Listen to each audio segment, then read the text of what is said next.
알파균입니다. 경제뉴스 시작해 볼게요. 네, 최학렬 기자가 취재했어요. 보스턴 다이내믹스 로봇계와 현대차 정신. 네, 로봇계. 이러니까 좀 이상한데요. 여러분들 로봇이라고 아시죠?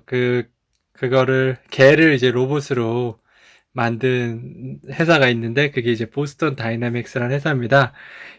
최근에 이제 현대차가 여기를 인수했죠. 자, 보스턴 다이나믹스가요, 원래 구글 소프트뱅크를 거쳐 이제 현대차의 자회사가 된다는 것은 몇 가지 흥미로운 관전 포인트가 있다. 예전에 구글이 보스턴 다이나믹스를 인수할 때 모든 로봇을 할 것처럼 보도됐지만 결국 의미 있는 결과 없이 매각됐다. 소프트뱅크에 인수될 때만 해도 서비스 로봇의 혁신을 가져올 것처럼 소란스러웠으나 지금까지 무슨 결과를 냈는지 알 수 없다. 결국 이제는 과거 2번의 초대형 기업 인수 결과가 성공적이지 못한 이유가 무엇이었는지 한번 살펴볼 필요가 있다. 물론 구글이나 소프트뱅크로서는 인수금액 이상을 받고 매각하게 됐으니 믿지는 장사라고 보기는 어려울 수 있다. 그러나 로봇 사업을 더 이상 같이 하지 못하게 됐다는 점에서 성공적이지 못했다는 의미로 해석하면 좋을 듯 싶습니다. 네, 여러분들 보스턴 다이나믹스 잘 되고 현대차도 다시 일어섰으면 좋겠네요. 이병구 네페스 회장 있습니다. 책을 하나 냈네요. 참 좋은 사람이라고 들었는데 Success Attitude라고 성공의 뭐 태도 이런 거겠네요.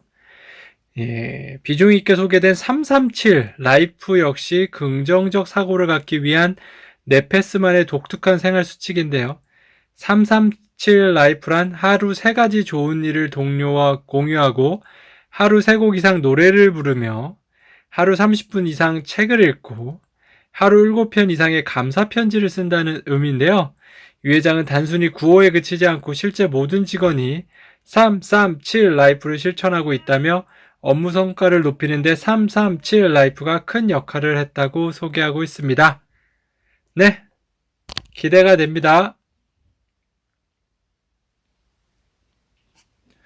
민경진 기자가 취재했어요. KCC 그룹 생전 이미 후계 구도 정리했다고 합니다. 정명예 회장 소유의 KCC 5%와 KCC 글라스 5.4% 지분은 가족에게 상속될 가능성이 높다. 현행법에 따르면 상속 지분 절반씩은 부인 조은주 씨에게 나머지 아들 삼형제가 3분의 1씩 나눠 갖게 됩니다. KCC 그룹은 그래도 지배구조를 잘 정리를 해서요. 뭐 형제의 난 뭐 이런 거는 없을 것 같다고 합니다. 오늘 이 소식을 한번 몰아서 볼까요? 구경민 기자가 취재했는데요. 형제의 난 없다. KCC 계열 분리 마무리. 삼형제 독립 경영 강화한다고 하는데요. 네. 사전에 잘 해놓으셔가지고 정말 다행인 것 같습니다.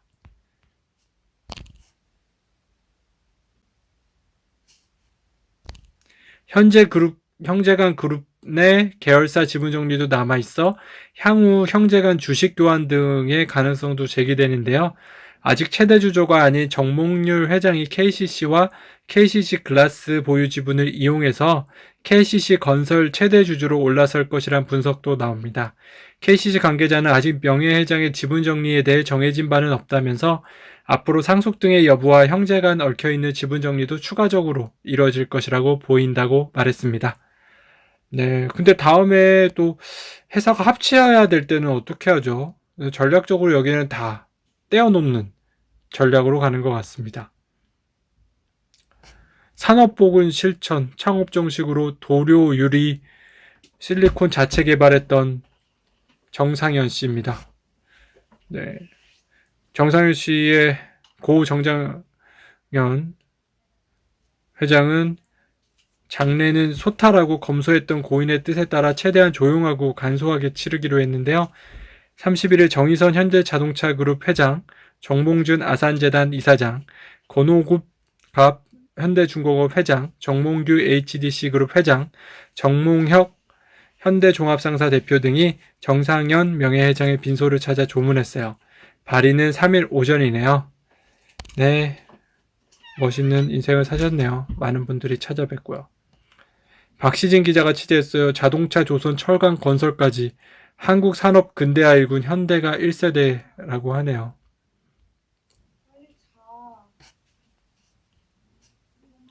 범현대가 1세대가 폐막하고요. 현대가 창업 1세대 경영인을 한번 말씀드릴게요. 고 정주영 씨가요. 현대망의 회장이죠. 1915년부터 2001년까지 계셨고요. 이남인 정인영 한라 명예회장이 1920년부터 2006년까지 계셨고요. 삼남인 정순영 성우그룹 명예회장이 1922년부터 2005년까지 계셨고요. 장녀인 고 정희영 한국 프렌지 명예회장이 1925년부터 2015년까지 계셨고, 사남인 고 정세영 현대산업개발 명예회장이 1928년부터 2005년까지 계셨고요. 오남인 고 정신영 동학일보 회장가요 1931년부터 1962년까지 계셨고요. 육남인 고 정상현 KCC 명예회장이 1936년부터 2021년 1월 30일 별세했습니다. 네, 기업인들은 많은 존중을 받으면 좋겠습니다. 존경을 받으면요. 또 KCC 왕자의 난 없었다. 몽진, KCC 몽익, KCC 글라스 몽열, KCC 건설 이렇게 됐고요. 네, 아까 같은 내용이에요. 네, 생전에 정 명예회장 지분했던 지금 지분 KCC 5%, KCC 글라스 5.4% 상속 문제가 남아있긴 합니다. 이 상속이 어떻게 될지 또 지켜봐야 되겠네요. 이상훈 기자도 정상현 KCC 명예회장 별세, 현대가 1세대 역사 속으로 라는 기사를 썼습니다. 네, 1958년에요. 금강 스레트 공업을 창업한 정 명예회장은 이후 도료, 건설, 실리콘 소재 등의 사업으로 확장해 자산 규모 11조 원의 KCC 그룹을 키워냈어요. 유족으로는 부인 조은주 씨와 정몽준 KCC 회장, 정몽익 KCC 글라스 회장, 정몽열 KCC 건설 회장 이렇게 3남이 있습니다. 네, KCC 그룹 얘기 봤고요. 이수빈 기자가 취재했어요. 삼성전자 110조 실탄 장착! 차 반도체 M&A 나선다! 네, M&A에 나설 거라고 하죠. 네. 그동안 총수가 부재해서 못한다고 했는데 그래도 이제 할 것 같습니다. 그 차량에 들어가는 반도체 부분 한번 보세요. 전면, 후면, 측면, 뷰 카메라에 들어가고 전자 열쇠에도 들어가죠. 우리 많이 쓰고 있죠. 인포테인먼트에도 들어가고요. 자동차 조명 들어가고요. 자동차 핸들에도 들어가고 이 미러에도 들어가고 첨단 운전자 보조 시스템에 들어가고요. 전면부 감지 운전자 모니터링에도 들어가요. 급선장하는 차 반도체 시장이에요. 지금 2020년대는 380억 달러지만요. 2026년에는 676억 달러로 많이 상장하게 될 것 같습니다. 지금 현재 삼성전자 M&A 후보로 거론되는 업체들은요. 미국의 TI, 텍사스 인스트루먼트 173조의 시가총액이 있고요. 네덜란드가 NXP 51조, 일본의 르네사스가 22조 이렇게 되고 있습니다. 네, 삼성전자는 110조가 있으니까 이들 셋들 회사 중에 어디든 맘만 먹으면 하나는 충분히 인수할 수 있겠네요. 삼성이 검토 중인 업체마다 강점이 있는데요. 차량용 어플리케이션 프로세서, AP, 인포테인먼트 등 기술 역량이 뛰어난 NXP는 하만과의 시너지가 클 것으로 예상되는데요. 텍스처 인스트루먼트는 아날로그 반도체 노하우를 활용해 고전압의 강한 반도체 제조 기술이 특화됐습니다. 강한 전류가 흐르는 전기차용 반도체의 필수적인 기술인데요. 르네상스는 마이크로 컨트롤러 유닛 분야 선두 업체인데요. 차량용 반대쪽 시장에서 가장 큰 비중 30%를 차지하는 부품입니다. 르네상스의 MCU 점유율은 31%로 NXP와 어깨를 나란히 하고 있죠. 2018년 반도체 설계 업체인 IDT를 인수해 자율주행 반도체 역량도 키웠는데요. 다만 경색된 한일 관계로 기업 문화 차이 등 걸림돌로 지목되고 있습니다. 지금 그러면 NXP 네덜란드가 가장 유력하지 않을까 판단되는데요. 네. 삼성전자 소식이 더 있는지 한번 볼게요. 네, 오늘은 요 소식 하나 있네요. 노경묵 기자가 취재했어요. 어라? 이런 방법이 있었네. 아파트 증여세 이렇게 줄였어요. 라고 하는데요. 기준 간 금액이 다를 때 증여할 때 어떤 식으로 하느냐면요. 첫 번째는 이제 감정평가액이 우선입니다. 두 번째 감정평가액이 없으면 매매 사례가액으로 하고요. 매매 사례가액도 없으면 기준 시가로 합니다. 감정평가를 받으면 더 낮은 금액으로 증여할 수도 있으니까 많이 이용하시면 좋을 것 같고요. 증여 시점에 따라 아파트 가격의 감정평가를 받는 것이 좋은 방법인데요. 감정평가사에 정식으로 산정한 증여 아파트의 가치는 단지 내 다른 구구의 매매가보다 실제 가치를 정확하게 반영하는 것으로 인정받을 수 있다. 이정섭 세무회계사무소는 대표는 감정평가액이 나온 이후 더 비싼 가격에 팔린 집이 있더라도 이 아파트의 증여세 부과 기준은 감정평가액을 기준으로 하게 된다고 설명했다. 최근과 같은 집값 급등기에는 미리 감정평가를 받아 수백만 원에서 수천만 원까지 절세하는 것이 가능하다는 설명입니다. 네, 여러분들도 한번 사용해 보십시오. 금액이 크다면 감정평가로 줄일 수 있는 금액도 많아지겠죠. 한상춘 저널리스트예요. 게임스톱발 마진콜 한국 즉시 쓰나미 되나? 라고 하는데 일단 가능성은 크게 낮게 보고 있고요. 일단은 마진콜이 왜 나는지 한번 말씀드릴게요. 이게 디레버리지라고, 레버리지는 빚을 많이 져서 사는 거고 디레버리지는 그 거꾸로 반대되는 말입니다.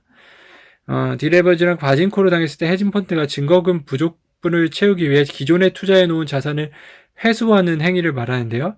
이번 사태처럼 금리가 오르거나 중국 인민은행의 테이퍼링, 유동성 회수 맞불릴 경우 신용경색 우려가 급부상하면서 낙관론이 팽배했던 증시의 비관론이 순식간에 덮치게 되면서 주식이 하락하게 되는 현상을 말하는데요.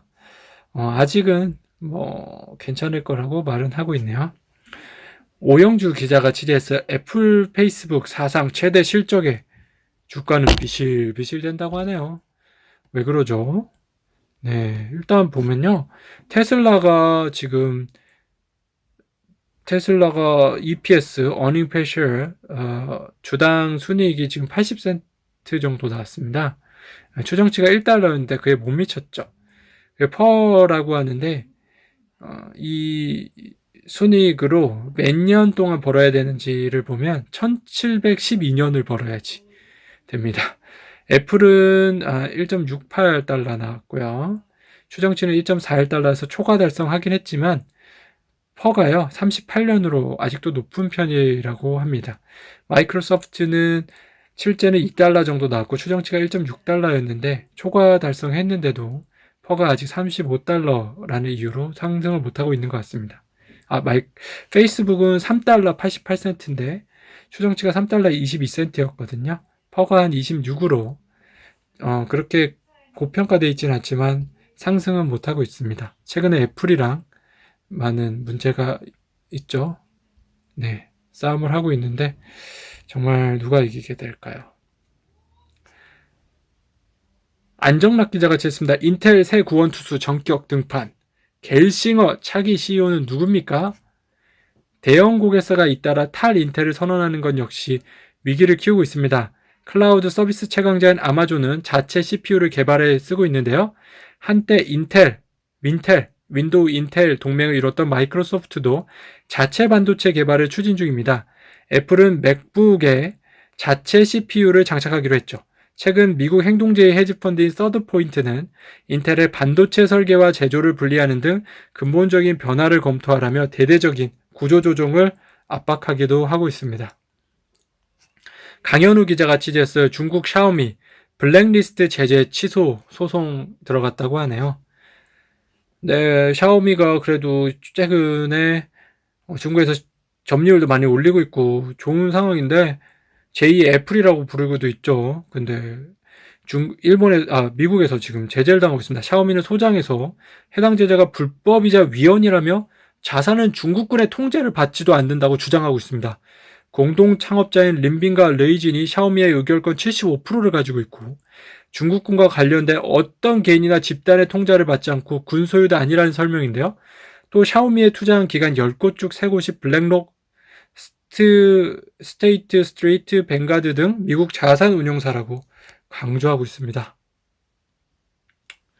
속상하겠네요. 김소윤 기자가 취재했습니다. 버티고 버티다 코로나 2년차 M&A 큰 장 쓸 거라고 하네요.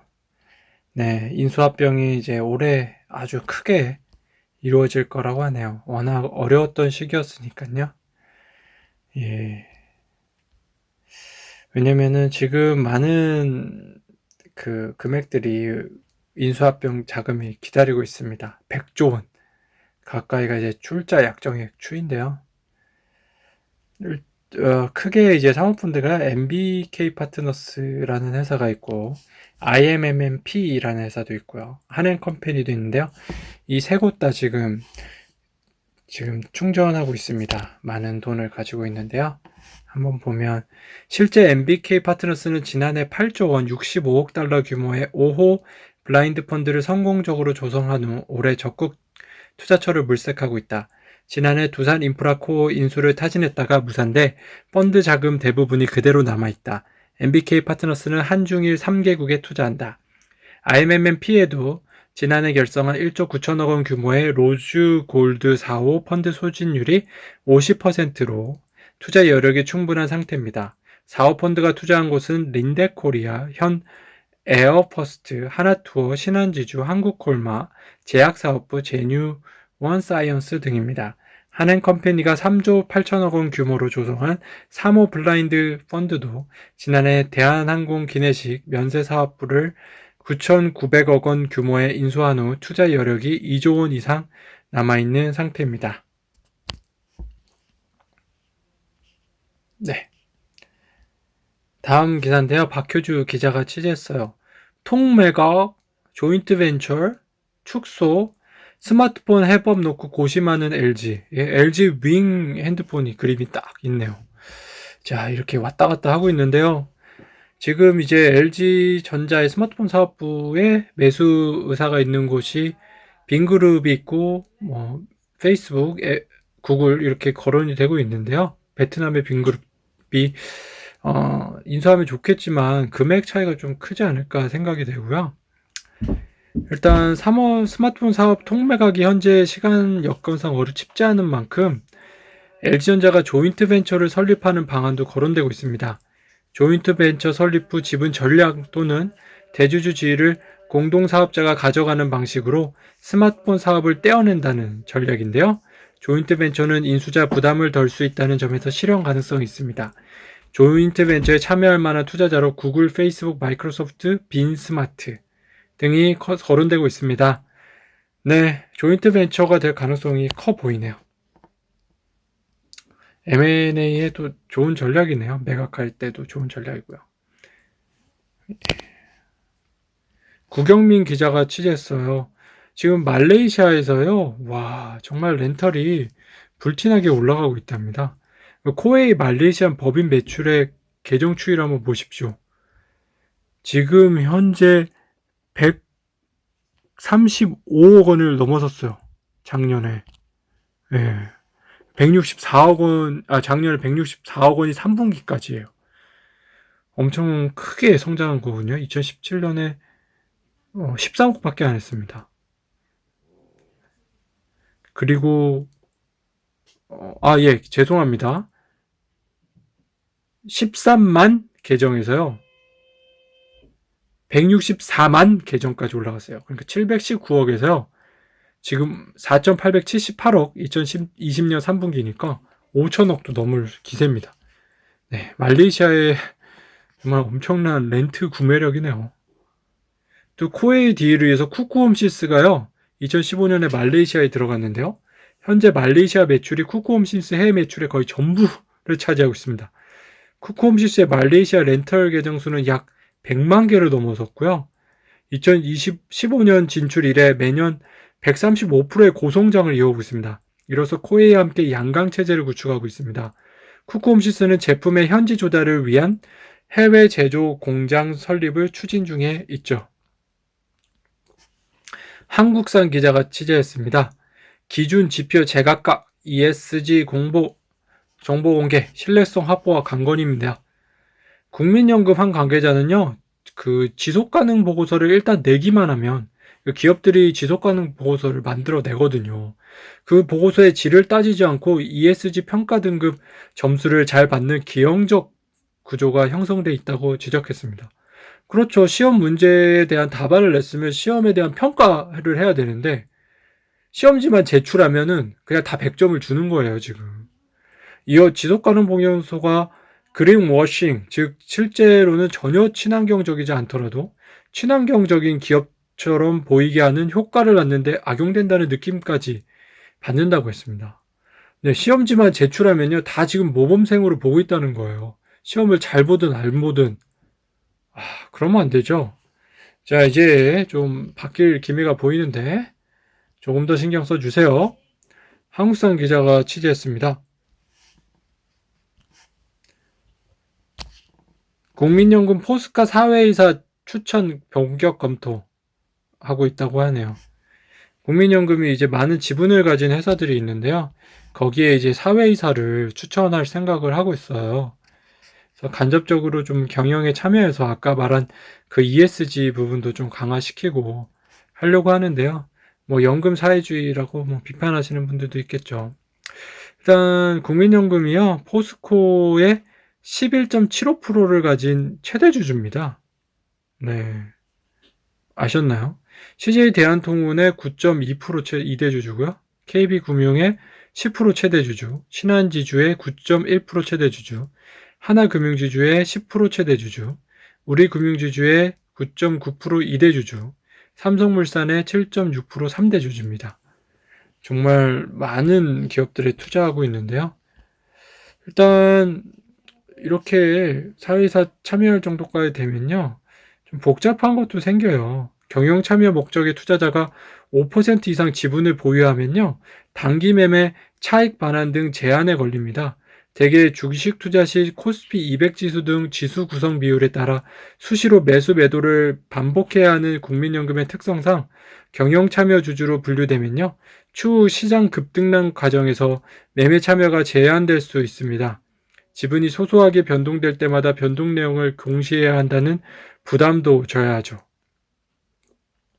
그리고 최근 한국거래소는요, 내놓은 ESG 정보 공개 가이던스가 주목을 받고 있어요. 일단 E, environment 환경, S, social 사회, G, governance 지배구조, 별로 필요한 공개사항을 세부적으로 규정했습니다. 이 과정에서 GRI, IIRC, TCFD 기후변화 리스크의 재무공시를 위한 태스크포스 경고안, SASB 지속가능회계기준위원회 등이 세운 기준에 따라 보고서를 작성하는데요. 특히 해당 정보를 꼼꼼히 검증하라는 규정도 담았어요. ESG 정보 공개 방식의 표준화를 도모하기 위한 첫걸음을 뗐다는 점에서 높은 평가를 받고 있습니다. 한국거래소 이번에 한 큰일 해냈네요. 네, 서울경제 사설입니다. 한국 기업 해외에선 러브콜 당하는데 국내에선 끝없는 족쇄 신세라고 합니다. 외국 정부나 이제 정치인의 구애는 정말 대단해요. 말로 그치지 않는데요. 텍사스주는 지금 한국 기업에 대해서 소득세 면제 등 기업 친화 정책과 함께 파격적인 인프라 제공을 약속했고요. 연방정부도 인센티브 제공 방안을 검토하고 있어요. SK이노베이션이 헝가리 전기차 배터리 3공장 건설을 위한 투자 계획을 발표하자 헝가리 당국은 법인세의 80%를 환급해주고 최대 규모의 정부 보조금을 지원하겠다고 공언했습니다. 헝가리 외교부 장관은요, SK의 투자에 대해 엄청난 성공이라고 자찬하면서 약속은 아름다운 단어라고 강조했죠. 이들이 러브콜을 보내는 이유는 기업 유치가 일자리 창출과 지역 경제 회복으로 가는 지름길임을 실감하고 있기 때문입니다. 한국도 이랬던 적이 있는데요. 정말 더 많은 지원을 해줬으면 좋겠습니다.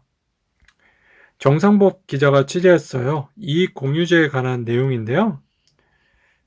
이익 공유제는 원래 기업 이익을요, 내부 구성원들에게 나눠주는 것으로 출발했습니다. 전쟁 기간에는 전비 조달용으로 활용된 적도 있어요. 1863년 미국 남북전쟁 당시 도입된 초과 이익세라는 게 있습니다. 액세스 프로핏 텍스인데요. 제1, 2차 세계대전을 거치면서 미국, 영국 등에서 본격적으로 시행됐죠. 1차 세계대전 때 영국 노동당은 전시 물자 공급업체 등으로부터 초과 이익세를 걷어들였어요. 전쟁 직전과 비교해 늘어난 이익의 50에서 80%를 징수했는데요. 당시 강대국들이 국가 비상상태를 이유로 과도한 세금을 걷어가자 스위스, 리힌텐슈타인, 모나코 등의 조세피난처가 만들어지기 시작했죠. 섣부른 이익공유제가 기업들의 해외 탈출을 부추기고 투자 의욕을 꺾어버리는 역효과를 가져오게 됐습니다. 이런 경험 때문에 전후에 미국 등은 더 이상 초과 이익세 논의를 하지 않고 있습니다.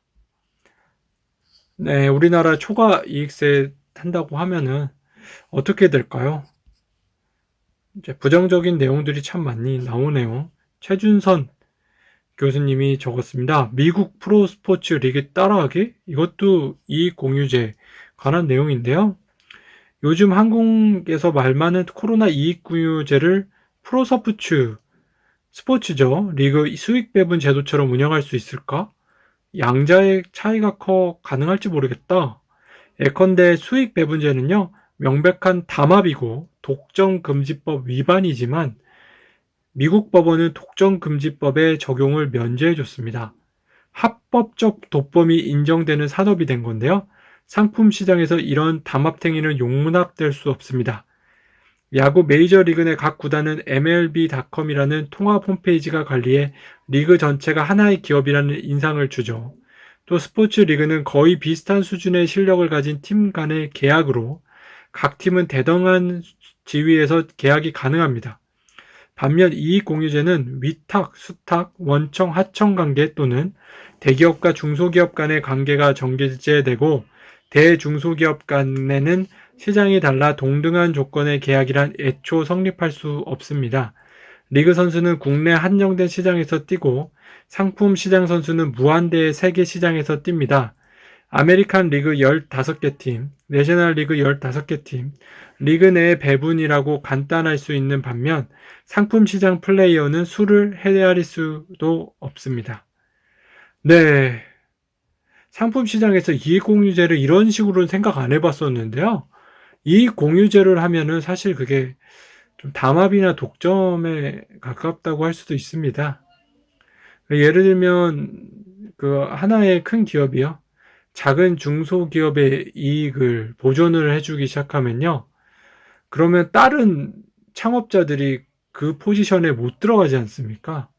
새로 창업을 해서 추락한 중소기업의 자리를 새로 차지하려는 경쟁자가 나타날 텐데요.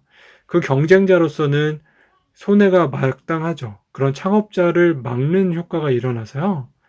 그렇게 되면 이건 독점에 가까울 수도 있습니다. 네. 어떻게 보시나요? 네. 배달의 민족과 요기요가 합병하면 독점으로 새로운 창업자들이 들어올 수 없게 막았던 것처럼요. 배달의 민족이 요기요의 손실을 보전해주고 요기요가 배달의 민족의 손실을 보전해주고 그러면 둘이서 이제 배달 시장을 다 먹어버립니다. 그러면은 새로운 경쟁자인 뭐 쿠팡이나 뭐 그런 아니면 정말 작은 기업이죠. 그런 기업이 이 시장에 들어오려고 했을 때 들어올 수가 없게 되죠. 그래서 이익공유제가 독점까지도 될 수 있습니다. 조윤희 기자가 취재했습니다. 네이버 빅히트 합작사 키진 9%는 누구입니까? 네이버의 투자로요. 지금 큰 수혜를 입은 사람이요. 빅히트 엔터테인먼트 자회사 BNX의 2대 주주입니다. 근데 이 2대 주주가 누군지 밝혀지지가 않고 있어요. 네. 그림자 정보입니까? 왜 안 밝혀줍니까? 네, 빅히트는요, 71% 지분을 원래 가지고 있었고요. 이 기타 주주가 29% 지분을 가지고 있었는데요. 그 네이버가 여안에 들어오기 시작되면서 빅히트는 42%로 지분율이 줄어들고요.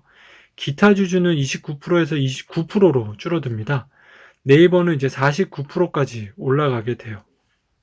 네, 이렇게 지배구조가 변하게 되는데요. 그 2대 주주가 누군지는 지금 밝혀지지 않고 있죠. 근데 이 2대 주주는요, 2019년 10월에 BNX 유상증자에 참여해 최근까지 보통주 123만 주를 보유하고 있어요.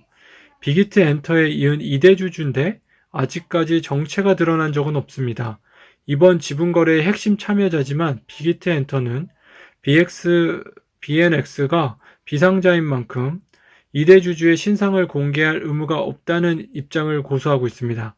네이버도 이번 구주거래 상대방을 공개하지 않겠다고 입장을 밝혔죠. 정말 누굴지 점점 궁금해지네요. 박영윤 기자가 취재했습니다. 네이버만 바라보는 CJ 대한통운 fulfillment. 네, CJ 대한통운이 fulfillment라고 어마어마한 규모의 투자를 했는데요. 지금 네이버 말고는 따로 들어오는 플레이어들이 많이 없어요. 큰 곳이 많이 들어와 줘야 되는데. 네. 우리로 치면 진짜 가게는 열었는데 손님이 두세 명밖에 없는 거예요. 올해는 네이버 입점사의 CJ 대한통운 풀필먼트 서비스 계약 사례는 더욱 급증할 것으로 예상된다. 이와 관련 한성수 네이버 대표는 지난 28일 열린 컨퍼런스 콜에서 CJ 대한통운 풀필먼트 서비스를 이용 중인 브랜드사들은 구매자에게 빠른 배송을 전달할 수 있었고, 이는 구매 리뷰 평점에서 긍정적인 반응이 나타났다고 만족감을 드러냈습니다. 그러면서 그는 지금까지 CJ 대한통운과 브랜드사, 네이버 간의 사용자들과의 물류의 흐름을 어떻게 잘 연결할 것인가에 대해 협의를 진행해왔다며, 올해는 이 브랜드사들이 CJ 대한통운을 선택해서 조금 더 많은 상품들이 유저들에게 빠르게 전달될 수 있는 일들이 가능해질 것이라고 설명했습니다. 더 많은 네이버 입점사들이 CJ 대한통운의 풀피먼트 서비스를 이용하게 될 것이라는 얘기입니다.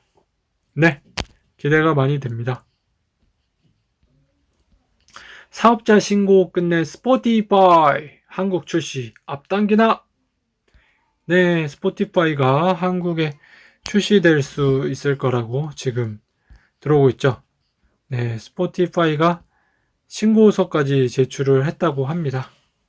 스포티파이를 한번 보시면, 네, 세계 음원 스트리밍 시장 점유율의 34%를 가지고 있습니다. 애플이 21%, 둘이 합치면 벌써 50%가 넘습니다.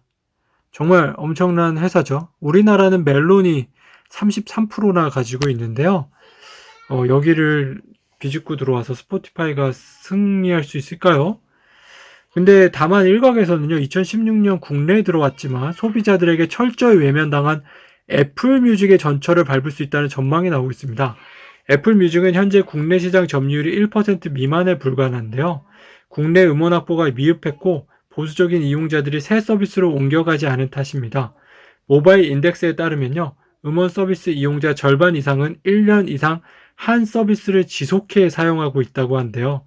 업계 관계자는 저작권 협회와 협상을 마무리하더라도 음원 스트리밍 서비스와 특수 관계인 음원 유통사가 스포티파이의 음원 제공을 거부할 가능성도 있다며, 음원을 얼마나 확보하느냐가 성패를 가릴 것이라고 하고 있습니다.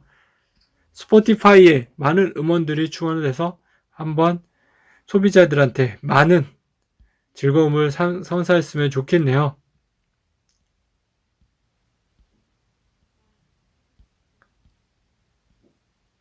네. 아시아경제 주말 뉴스를 한번 말씀드릴게요. 바퀴 달린 아이폰. 미력의 진짜 성장 동력이 될 수 있다고 하는데요. 어떻게 이런 일이 가능할까? 라는 책입니다. 책의 부제, 바퀴 달린 이어폰, 혁명을 예고하다가 힌트인데요.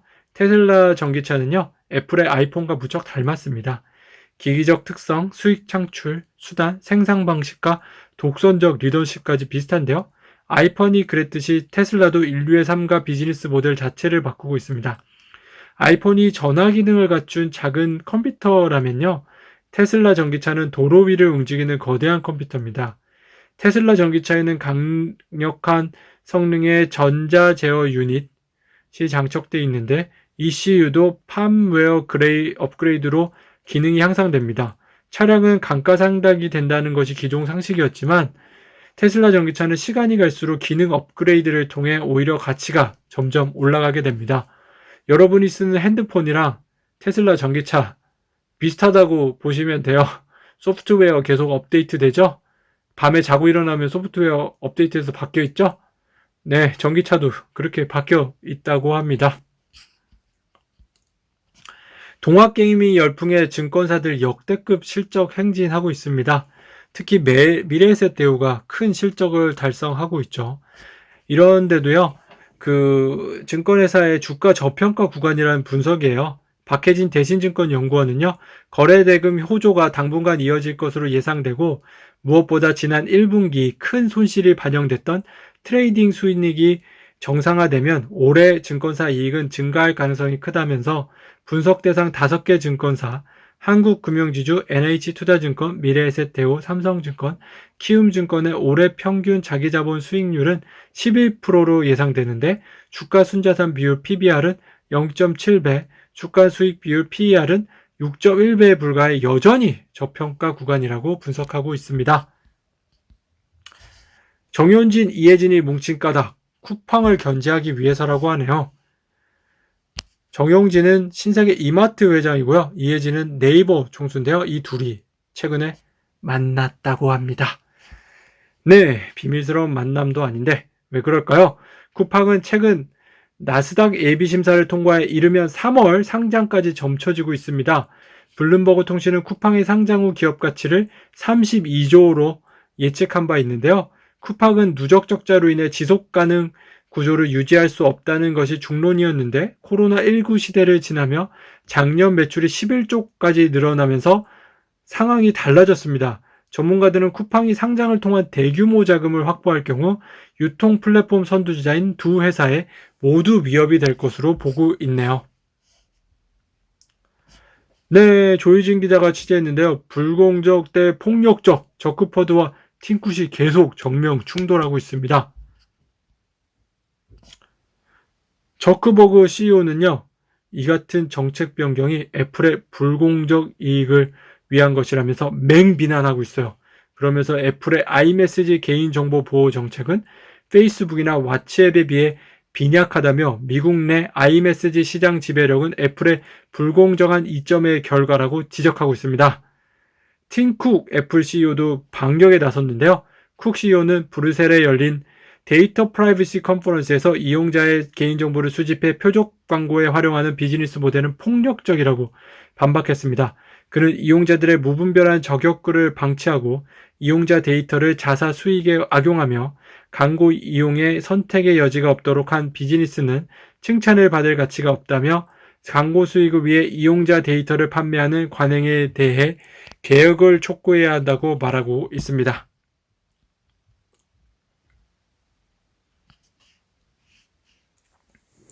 반도체 호황 올라탄 SK 하이닉스 올해 영업이익 10조 원 간다고 합니다.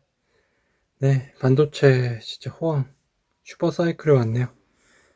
매출, 영업이익 이 부분 다 좋은 호응도가 보이고요. 좋게 호전될 것 같고요.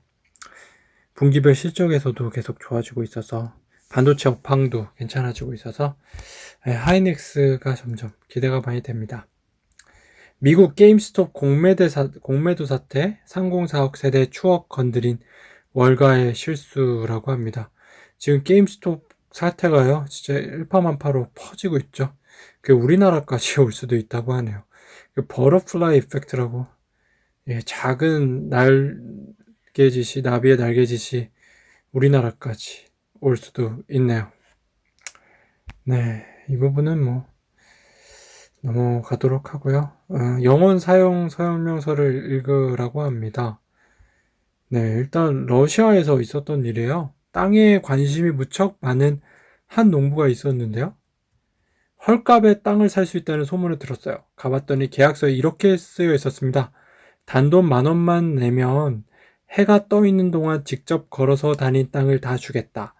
계약서에 사인하는 농부를 보면서 악마는 만면에 미소를 띱니다. 해 뜨자마자 이 농부는 출발하죠. 걸어다니다 보니 여기저기 좋은 땅들이 널려 있습니다. 이게 꿈이냐 생시냐? 평생 꿈꿔왔던 대로 바로 많은 땅들이 자신의 소유가 된다는 사실에 흥분해서 걸어다녔어요. 그러다 이제 해가 뉘엿뉘엿 서산을 넘어가기 시작합니다. 출발점으로 돌아가야 할 시간이 다가왔죠. 급한 마음에 뛰기 시작합니다. 숨이 차오릅니다. 결국 출발점으로 돌아오지 못한 채 길에서 죽고 말았습니다. 러시아 대문호 레프 톨스토이 사람에게는 땅이 얼마나 필요한가라는 소설에 나오는 이야기인데요. 영혼까지 끌어서 땅 사재기에 나선 농부의 최후를 비극적으로 묘사한 작품입니다. 네, 정말 비극이네요. 여러분들 어떠십니까? 전 좀 와닿는 바가 있어요. ECM 1위 KB금융그룹 수건 풀어낸 LG에너지솔루션. 네, LG에너지솔루션이 KB금융그룹을 통해서 이제 상장을 하게 되는데요. 이 같은 성과는요, 지난해 KB증권 자체 역량과 금융그룹 차원에서 지원이 맞물린 결과입니다. KB증권은 지난해 KT 계열사, 플레이디 등 4곳의 상장 업무를 맡았고요. 건수는 많지 않았는데 모두가 공모가를 위한 희망 범위 상단 이상에서 결정되며 발행사들로부터 신뢰를 받은 것으로 전해집니다. KB금융그룹 차원의 지원도 있었을 것으로 보이는데요. 윤종규 KB금융 회장이 채권 발행 DCM뿐 아니라 주식 발행 ECM 실적도 1위를 요구한 것으로 전해집니다. 한 IB 관계자는 중소형 기업과 달리 대기업은 그룹과 금융지주 간 이해관계가 맞고 의사소통이 돼야 믿고 맡긴다며 KB증권에 맡긴 것은 KB금융그룹에 일을 맡긴 것으로 보면 된다고 합니다. 네, KB금융지주 기대가 많이 됩니다. 정의선 싱가포르 총리와 면담을 가졌다고 하죠. 미래 모빌리티 탄력 붙는다고 하는데요. 싱가포르 HMGICS는요, 지난해 10월 온라인으로 기공식을 개최한 현대차 그룹의 아시아 내 미래사업 실험실입니다. 오는 2022년 말 완공 예정으로 싱가포르 서부 주룡 지역에 지상 7층, 연면적 9만 제곱미터 규모로 들어서게 됩니다. 현대차 그룹은 도심 항공 모빌리티 사업을 실증할 수 있는 이착륙장을 이곳 옥상에 설치하고 고속주행이 가능한 620m 고객 시승용 스카이트랙 등을 구축했네요. LG전자 4분기 매출이 첫 18조를 돌파할 것으로 예상되고요. 상고하죠. 징크스까지 깼다고 합니다. 정말 실적 추이가 대단하네요. 네, LG전자 주주분들은 좋으시겠어요. 스마트폰 사업부는요, 23분기 연속 적자에 이어갔는데요. 4분기 매출액은 1조 4천억 원에 영업손실 2,500억 원을 냈습니다. 6년간 쌓인 적자는 5조 원에 이르고요. LG전자는 모바일 사업과 관련해 현재와 미래의 경쟁력을 냉정하게 판단해 최선의 선택을 해야 할 시점으로 보고 있다면서 사업 방향성이 최종 결정 시점은 현 시점에선 특정하기 어렵다. 방향성이 결정되면 최대한 빠르고 투명하고 커뮤니케이션 하겠다고 밝혔습니다. LG전자의 올해 전망은 더 밝아요. 증권업계는 전장사업부의 흑자 전환과 함께 발목을 잡았던 NC사업부 정리 등으로 올해 연간 매출 68조 원에 영업이익 4조 원대로 올라설 것을 전망하고 있습니다. 굿바이 내연차 GM 2035년 전기차 만든다고 합니다. 네, 전기차에 지금 우호적인 환경이 마련되고 있고요. GM은 지금 보면은 전기차와 자율주행 프로그램에 29조 원 이상 투자해 30종의 전기차를 출시할 예정이고요. 배송용 전기트럭 서비스 브라이트 드롭 개시하고 2035년에는요. 내연기관 자동차 생산을 아예 중단한다고 합니다. GM은요. 2025년까지 전 세계에서 모두 30종의 전기차 출시하고 미국, 중국 시장에서 전기차 판매량 100만 대를 연간 달성한다는 목표를 제시한 바 있고요. 2025년까지 전기차와 자율주행 프로그램에 270억 달러, 29조 원 이상을 투자할 것이라고 밝히기도 했습니다. 이번 선택으로 과거 북미 전기차 시장의 선구자였던 GM이 과거 명성을 되찾을지에도 업계에 관심이 쏠리고 있어요. GM은 1996년 세계 최초로 대량 생산 방식으로 출시된 전기차 EV1을 선보이며 전기차 시대의 개막을 알렸지만 현재 테슬라 등 전기차 업체와의 경쟁에서 뒤처있는 상황입니다. 쌍용차가 2월 초에 P-플랜 도입한다고 하는데요. 그 자금력 대기업 협력사 동의는 변수가 아직 있다고 하네요. 연매출 250억 원에 불과한 HAH 미국 회사죠. 자금력에 대한 의구심이 계속 들고 있어요. HAH는 2억 5천만 달러를 쌍용차에 투자할 계획으로 알려졌는데 구체적인 자금 조달 계획은 여전히 안개 속입니다. 이 때문에 채권단은 HAH의 투자 제안을 그동안 신뢰하지 않았던 것으로 전해졌는데요. 연매출 250억 원에 불과한 HAH가 실제로 투자 자금을 지불할 수 있을지, 대주주가 된다 해도 제 역할을 할 수 있을지가 의문이고요. HAH의 자금줄이 중국 자본일 경우 문제가 불거질 여지도 있습니다. HAH는 중국 체리 자동차와 기술 협력을 하고 있는데 HAH는 중국 체리 자동차가 주주가 아니라는 입장이지만 앞으로 중국 측 자금이 유입될 경우 쌍용차를 상하이차에 이어 또 다른 중국 업체에 넘겼다는 부정적 여론이 일 수 있습니다. 김필수 대림대 자동차학과 교수는요. P-플랜이 들어간다고 해서 쌍용차를 살릴 근본적인 해결책이 아닌 것으로 보인다며 결국 신규 투자를 얼마나 끌어올릴지가 관건이 될 거라고 하네요. 특파원 컬럼인데요. 한국경제죠. 창업대군 중국이 한국과 다른 점, 강현우 특파원이 취재했습니다. 예, 요거는 저희가 지난번에 드린 예임이니까 여기까지 하고요. 자, 알파균의 경제뉴스 여기까지 전해드리고요. 밴드에서 알파균 검색하시거나 유튜브에서 알파균 띄고 검색하시면 됩니다. 오늘도 좋은 하루 되시고요. 좋아요와 구독 부탁드립니다. 감사합니다.